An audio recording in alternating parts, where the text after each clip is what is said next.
Evening, boys and girls. Welcome to today. And I thought I'd do something different.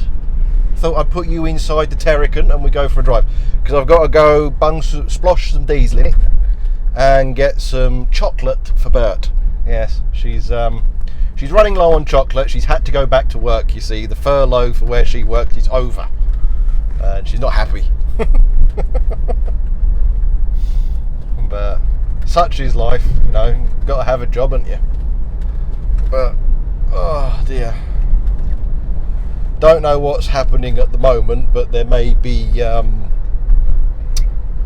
maybe moves to buying a house on the horizon. We've got a couple of appointments to go and see, because obviously you've got the help to buy stuff and all that kind of stuff.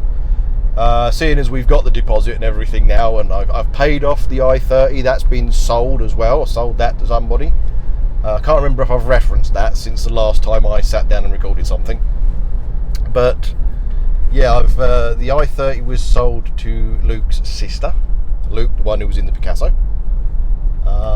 It might be, well, it probably will be coming back because there's a couple of little odds and sods to do with it, and I think myself and Dan are going to do that, and we'll record it for Wearing Bearings. Link in the description below. 104 subscribers on that channel now. Yeah. Given that I only do an upload once every month, it's not bad. 104. But like I've said before, this year's all about just, you know, building the channel, you know, getting content on there, and then you tend to get taken slightly more seriously when you talk to people, other than turning up going, yeah, well, I'm doing this YouTube channel. Oh yeah, what's it called? Well, it's not up yet, I just want to drive your car. You know, nobody takes you seriously in that situation, let's be honest.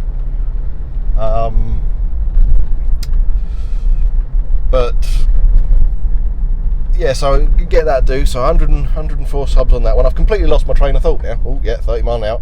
Slow down, son. Yeah, don't worry about the Porsche behind you. He don't like doing the speed limit, clearly. Oh well, boo-hoo, what a shame. Never mind, I'll get over it. I've got a Porsche, I can go really quick. Yeah, according to the speed limit you can. So sit up my rear end. Ooh, cyclist. A cyclismo. Oh yeah. Don't forget what side this is all on. Right, let's roll some coal, shall we? There we go. this Terracan's been sitting for a little while. Had to charge the battery up to get it started, because I've been using the Jag. I don't know why I looked at that camera just there, because you're there. Every time I check the mirror, I can look at you, see? Ah, you see? Clever, you see?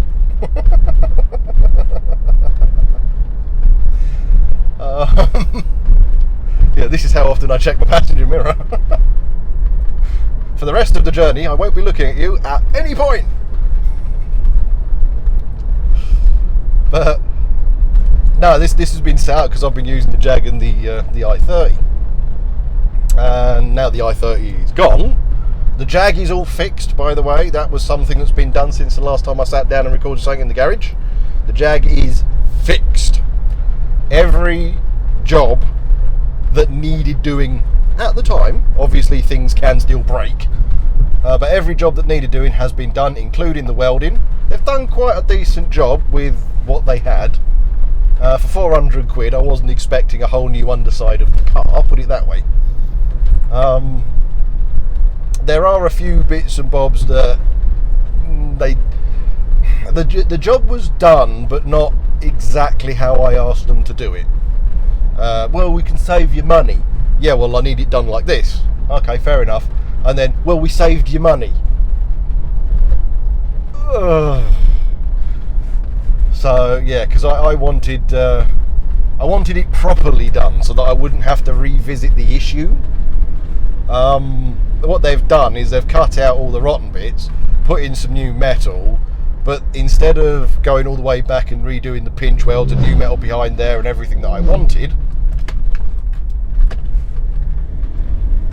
I roll some coal again, there we go, they just pulled the rusted pinch welds down and lacquered over the top of it.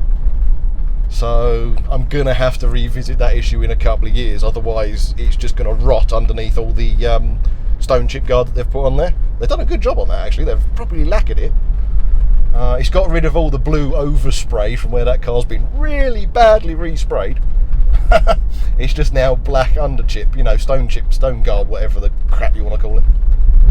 But yeah, like I said, this has been parked up, so recharging the battery and using it, going down the old petrol station. I shall wait for the horse boxy. Shall I make it do an emergency stop? Slam the horse onto the floor? No, that's wrong. Ooh, Lincoln Continental town car. Now, is that a Mark 5? Look at that, lovely jubbly. No, is that a Mark 5? I know it's a Lincoln town car, I know that much, but it didn't have the spare wheel hump in the boot, so I have to look that one up. Don't know off the top of my head. Many apologies. But yeah, so I thought I'll take this for a bit of a bash, and yeah, it smokes a little bit. There's a little bit of black smoke. Ferrari. Oh crikey! Everybody and their son's coming out with cars at the moment. Right, okay, I'm just going to sit here because there is sod all I can do, and I've got. Oh, hello. Right, well, if you move, the people behind you can move, and then the people behind them can go over the bloody bridge. Yeah, seriously, look at the speed he is crawling. And all the cars that have been behind him, you can only get one car over that bridge at any one time. It's not two-way, it's not wide enough. And he's crawled all the way down, and all those cars have had to crawl, and since he's actually got out of the way, everyone's been able to go over the bridge. I don't have a clue. Go on then, son, don't stare at me. Oh, here we go, here comes some more. Look at this. This is the first Sunday. Well, obviously, if you're watching it today, this is the first Sunday, or the last Sunday before lockdown is effectively lifted, so to speak. The 15th is tomorrow. It's not fully lifted, but oh well, you can meet up in small groups. Everybody goes in their cars. Everybody meets in big groups. Social distancing be buggered. And I can understand the reason for it. A lovely little Ferrari. I can understand the reason for it, because everybody's been, locked down and in home and can't do anything, must respect social distancing. All of a sudden, the riots. Whether you agree with them or whether you don't, I'm not getting into that on this channel at the moment, alright? All of a sudden, riots. People are everywhere. The left wing first, then the right wing, then everybody in the middle. Nobody gives a crap. So, of course, everybody that's seen that on the media, on social media, everywhere like that, what's the point in doing the lockdown anymore? Seriously, what the hell's the point? I would not blame pubs if they'd already opened, just to, whatever. What's the point? If there's going to be a second wave, don't you dare blame the goddamn government on it.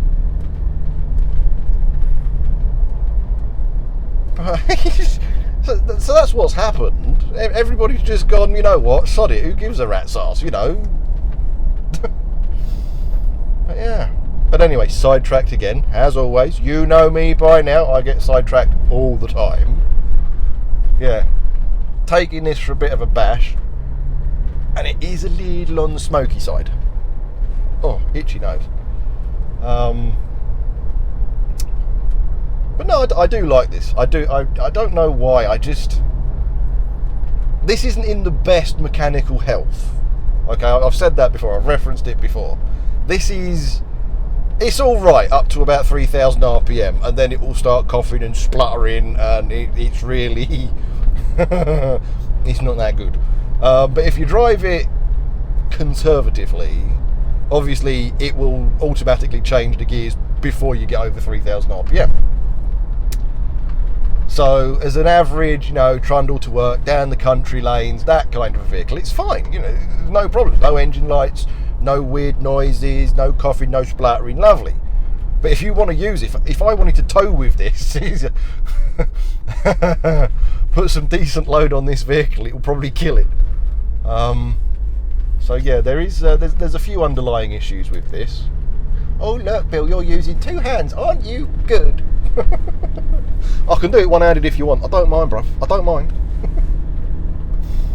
But no, it's a fun vehicle, this. Oh, look at that. Right in my line of view. Oh, that's just bloody marvellous, isn't it? Look at that fucking squat. Of all the windshield it could have slammed into, it slammed right into my eye line. I've had to tart about with a wiper motor as well because it's dying. The wipers, they've reseated this time. They don't usually do that. And usually they're a lot slower. So the motor's on its last legs. It's on its last knockings. So I need to find another one. I found one for sale in the UK. And it was a very reasonable price. It was like 80 quid, or including shipping. It's very reasonable, brand new. And I ordered it. And then I get an email from the seller. You do realise it's for a left-hand drive vehicle, don't you?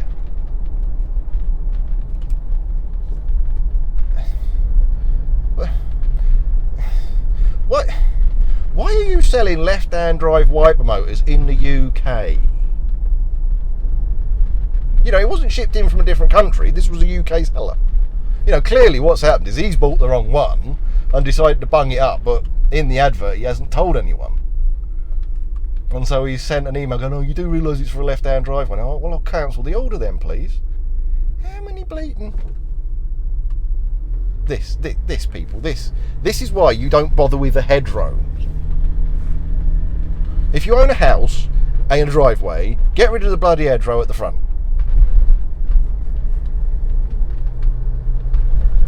Yeah? Give yourself a big driveway. Makes everybody's life so much easier.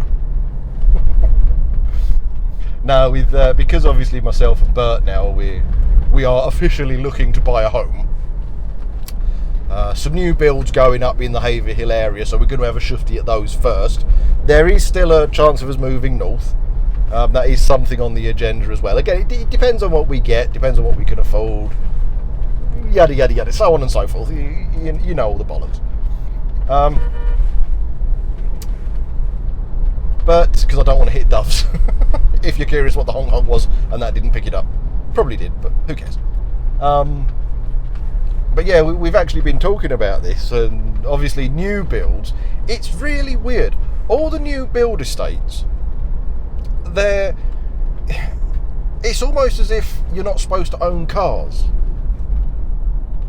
You know, there's one house left on this new build estate, and because I don't know if I'm going to be buying it or if I'm going to be able to buy it or not, I'm not going to drive you there because I don't want to give away my actual address if it is my future address. And it's got a twin garage. It's like a corner on the corner style thing. It's not stupidly overpriced either.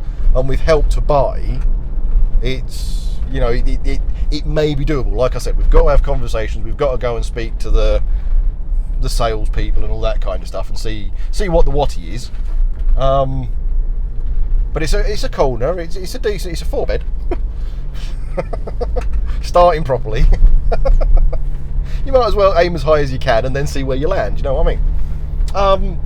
But it's on the corner and it's got a twin garage, which has kind of sold it to me. And obviously the driveway in front of the garage. But the garage, it's like, you get to the end of the road and it's like a T-junction because they're going to be expanding the housing estate past. So it's going to be like a crossroads almost, but our garage is stopping it from being an actual crossroads. And the house is on the corner, and then the T goes round, and then you've got the garage, and then your garden's next to it, style thing. So it's a kind of an odd layout, but it's one of the few houses that actually has a garage. All the other ones have like a carport alongside it, or they've got allocated parking. And I'm not talking, you know, like a flat or something, a one-bed flat with allocated parking. Of course you're going to have that. No, I'm talking 3-bed, semi-detached houses, you know, family-style homes with allocated parking in communal parking. So, what happens when the kid grows up? You know, what happens when the kids get older and get driving licenses? Where are they going to park? And so obviously there's a strong possibility we won't be able to get the house that we're looking at. Because although it's not stupidly overpriced, it is still quite high for a first-time buyer in myself and Bert's situation. But like I said, got rid of the I-30, I've cleared one of the loans off, I'm tackling one of the credit cards at the moment, so I'm bringing all that down. So I've got more money left over.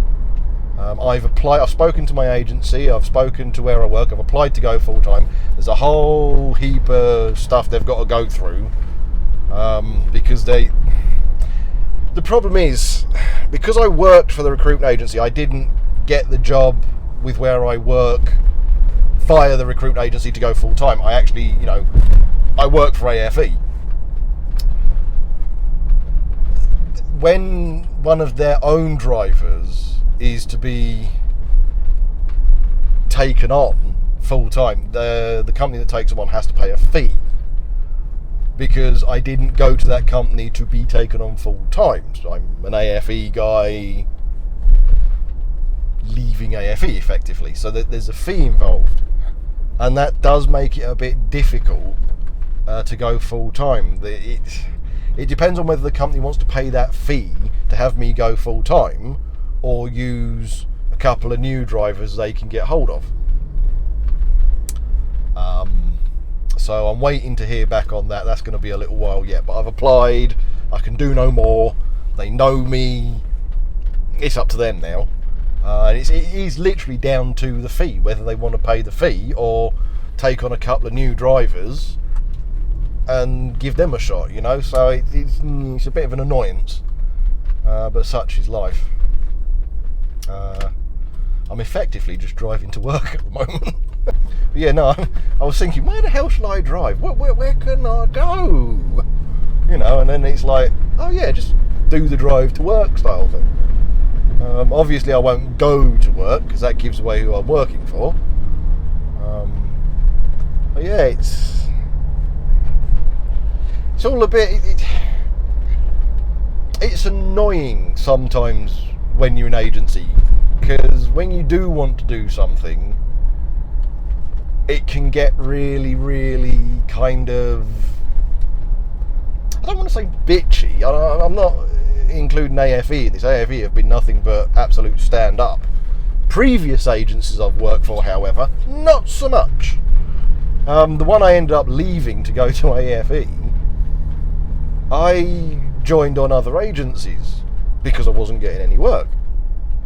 And the moment they found out I joined on other agencies, first of all, it was offering me cash incentives to stay. Nice envelope, fully wadded with cash.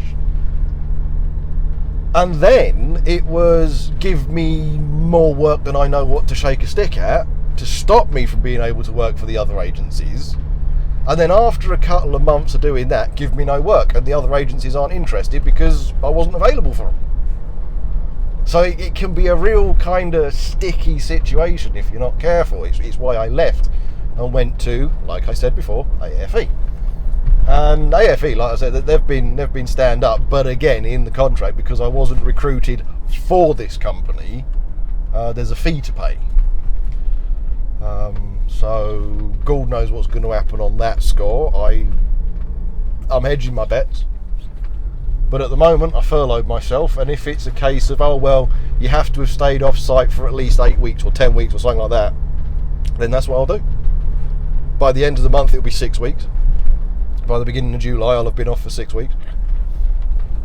I've got enough money ferreted away, so if I have to, I'll just stay. It depends on what I'm told. I really don't have a clue.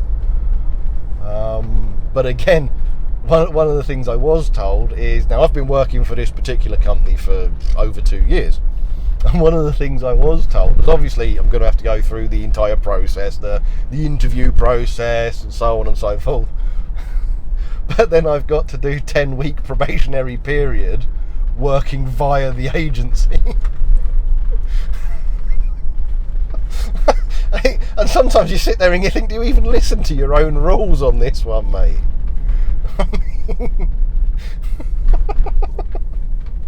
I've been there over 2 years, and it's a case of, oh well, yeah, but you're going to have to do the 10-week probationary period on the agency. Okay, fair enough. Whatever. I'm not going to bitch. No, I'm not going to argue or anything like that. It is what it is. But I just think it's quite funny. That's all.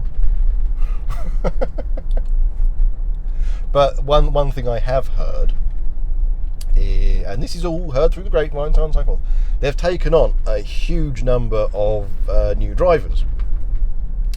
Some of them are actually new drivers. You've got to get your experience somewhere, and at least this company's giving them a start. Hats off. But some of them aren't new drivers. It's just the job they came from. They occasionally had to drive a Class 1 vehicle, so they had their licence. And of course, during furlough, the company shut down, and they've gone and found alternative work. And it's these ones that are the worst ones, because they've had a Class 1. Oh, I've had a Class 1 for 15 years. I know what I'm doing. Yeah, you did like 10,000 miles a year in it, you know?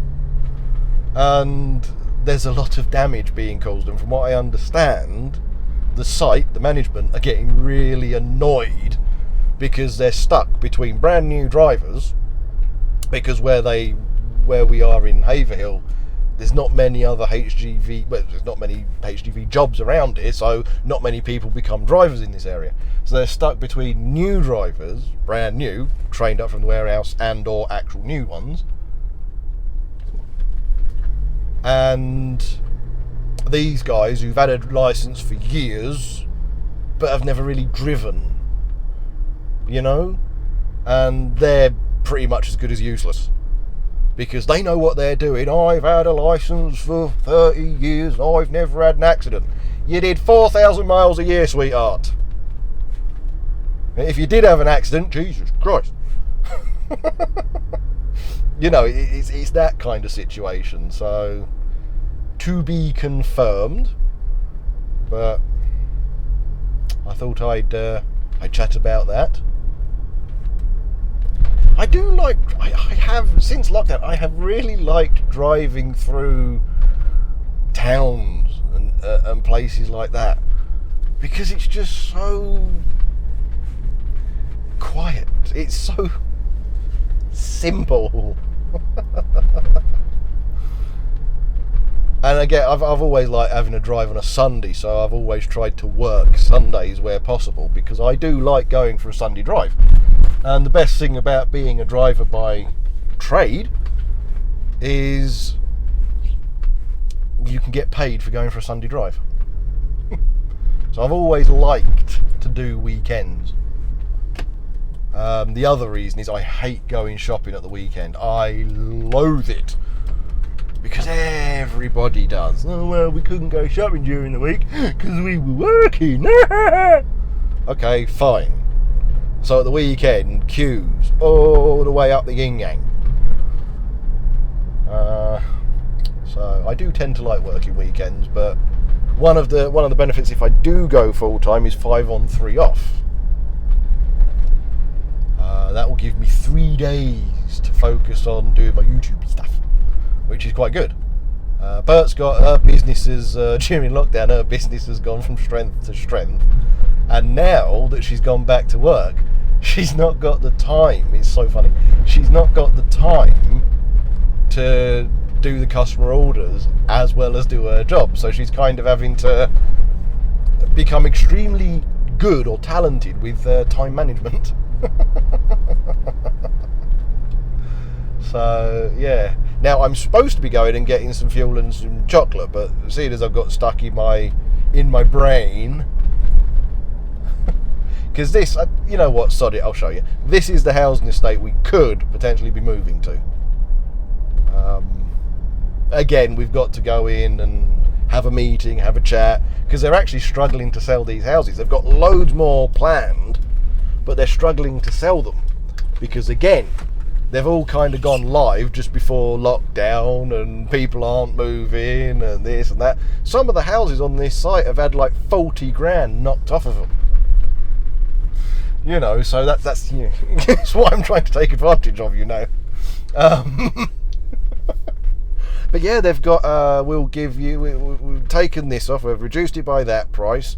We're giving you, what was it, 15,000 towards decor. So carpets and stuff like that you want in there. They'll put the 15 grand towards it, kitchen, that kind of stuff. Obviously, it's not down here. The houses I'm looking at are not down here, by the way, just so as you're aware. The houses that we're currently looking at, the plots are still half built, so you can't get onto them. But again, allocated parking. I'm just showing you the allocated parking style stuff. And again, allocated parking for those houses. And you do sit there and you think, well, what happens, like I said, when the kids get cars? You know, mum and dad are still going to live there. What about the kids? You know? And where are they going to park? Because can you imagine? I mean, think about this. I've got the 4x4. Let's say I don't park on the pavement. Think about this. Just for a second, have a look. If I don't park on the pavement and I'm slightly on it, think about that. You know? It's like it's just not being thought of anymore. Oh well, yeah, you got a little pull in here for number 127, but again, allocated parking for another. I think 127's a 2-bed, to be fair, but again, you got that one. That is definitely a 3-bed. I know 147's a 3-bed. Do you see what I'm getting at? They're just not thinking about it anymore. Now, obviously, the house I'd be looking at is over there, and they're still being all built and stuff. But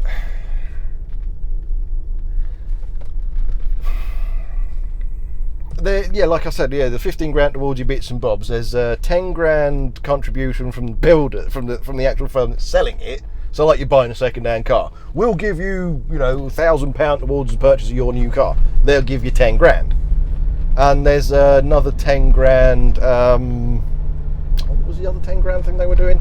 Can't remember now. I was reading it before I left. Another 10 grand. I completely forgot. Because there's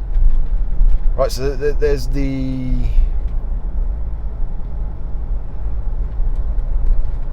10 grand contribution. There's the 15 grand to have your house kitted out, kitchen, carpets, that kind of stuff. How many other 10? Whatever, but they're really trying to get rid of these houses, and of course myself and Bert, I thought, well,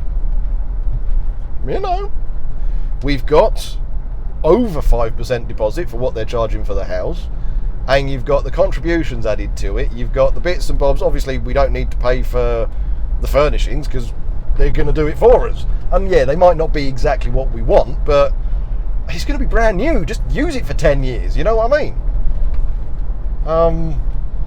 And yeah, they come with 10-year warranties and all that kind of stuff, what have you, kind of standard crap. But yeah, no, we've been looking at them and figuring it all out. So yeah, we've got to contact them to get the appointment to go and chat to them. Hopefully the plot that we're looking at is still available. They haven't sold it. Although, to be fair, it's not exactly in the greatest position. It's all right. But behind it, there's community parking for some flats that they're building for what they refer shared ownership and the community housing project. So all the the youngster first-time buyers and all that kind of stuff, and it's directly behind us will be the buildings and the allocated parking car park.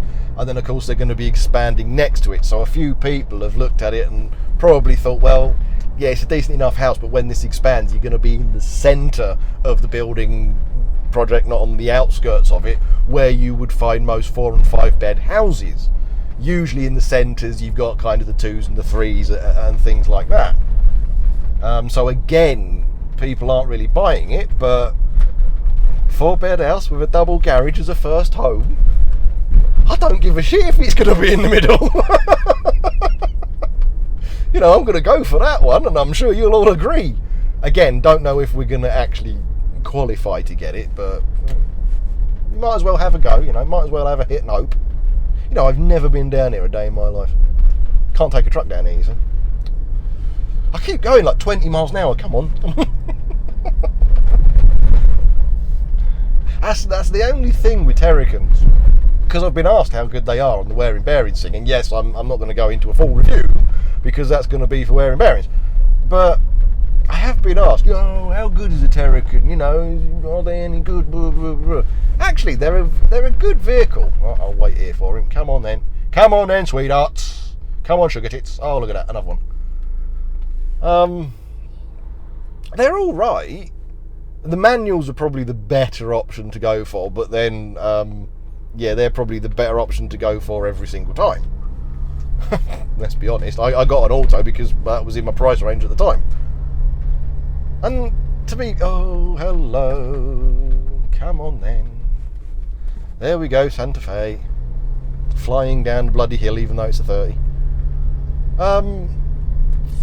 But I like autos. I'm sorry, I just do. If you're going to use a vehicle as your daily driver to just trundle to and from work and go into town to do the shopping, drop the kids off, that kind of stuff, why ding, ding, ding, ding, ding, ding, ding all the time? Now, I can understand if you want a track day car, a fun car, a weekend car, yeah, obviously. But what's the point around town? Make your life easier. But the thing with these, I've got my foot off the accelerator and I'm on idle. Well, it's gone up to 1,000 now. But I'm effectively on idle. So there's no engine braking. Now, obviously, I can slam it down into 2. But again, when you're doing 50 or something, you don't really want to be slamming it into 2nd. So yeah, you can hold it with the auto box. Go into 2, go into low. It's fine. But it is something that you've got to get used to. Fortunately, driving trucks with the eco roll mode and all that kind of stuff, I'm used to the overdrive in this because it's got an overdrive button. I'm used to that. But if you're not used to it, like when Bert started driving it and I had to kind of talk her through why it was doing it, it's your rev counters up and down like a tart Snickers.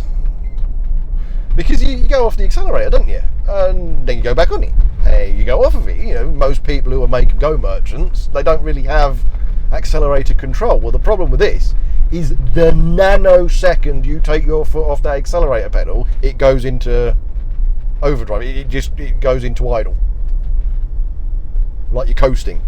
So if you drive like that with virtually no knowledge of accelerator control or things like that, well, your rev counter is going to be up, down, up, down, up, down, up, down, up, down, up, down. It's not even going to be funny. But outside of that, to be fair, its build quality is very, very, very, very, very, very, very, very similar to a Defender.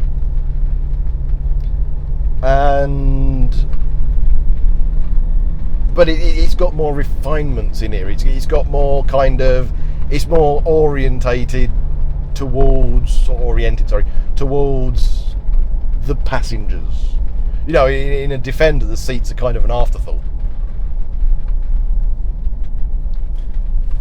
But these do make for fantastically good vehicles.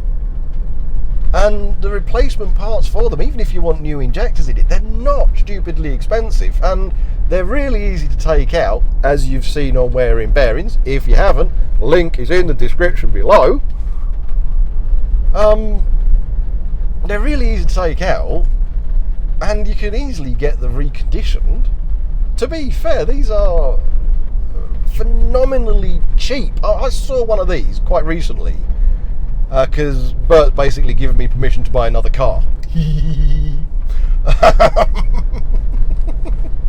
And I was thinking seriously about getting another one. I know, kind of pointless. But it had 56,000 miles on it. I looked at the MOT history. It wasn't shabby at all. I mean, a couple of fails, but older cars you expect some. But not for nothing major, like tyre, cord of tyre showing, and they apply, showing, and things like that. Headlight out, and stupid things. Brake not holding. Well, you need new brakes. You can't fault the car for that. Let's be fair. And it was 3,200 quid with 56,000 miles on it, and it was a manual. And you're looking at it, you're like, that's insanely cheap for what you get. Insanely cheap. The problem is that if you get over the April 2006, if it was registered April 2006 onwards, it's 550 quid to tax it. And that pisses me off, that rule. Because all modern cars now, you can get big, dirty, great big V8s, but after 5 years, it's 140 quid a year tax. It's, what? Or 200 quid, maybe 300, maybe by that point in time. And you sit there and you're like, so there's a 3 litre X-Type on an 06 plate that's 550 quid to tax. And it's £2,000 to buy, so the people that are buying them can't afford to tax them. You know, if the best you can spend is like £3,000 on a car, how are you going to afford 500 quid, 600 quid a year in road fund licence? You know, so you got this wealth of cars that have got loads of life left in them. Nobody can afford them. That really pisses me off. I'm sorry, it does. And don't give me all the bollocks of, oh, well, they're more polluting. There's not that many of them left. You know, you're talking about V8s that are going to be 140, 200 quid a year to tax in 5 years' time, and they chuck out way more than a 3 litre X-Type, trust me. You know, no matter how clean they're supposed to be. You just... It's just, it irritates me, that's all. But I'm looking at the time and I'm actually going to have to... I'm going to have to find somewhere in a minute. So I think, to be fair, I'm going to end on that little rant. Thanks for accompanying me on this drive. I won't have split this down into 2 parts, so thanks for sticking with it and watching it all the way through. I'll see you in the next one. So like, subscribe, share about, do whatever it is you usually do. Any links to anything I think you'll find interesting, wearing bearings, lemonade designs, you know, that kind of stuff, they're in the description below. It's nice and easy to click on them. Yeah, take care, guys, and I'll see you in the next one. See you later.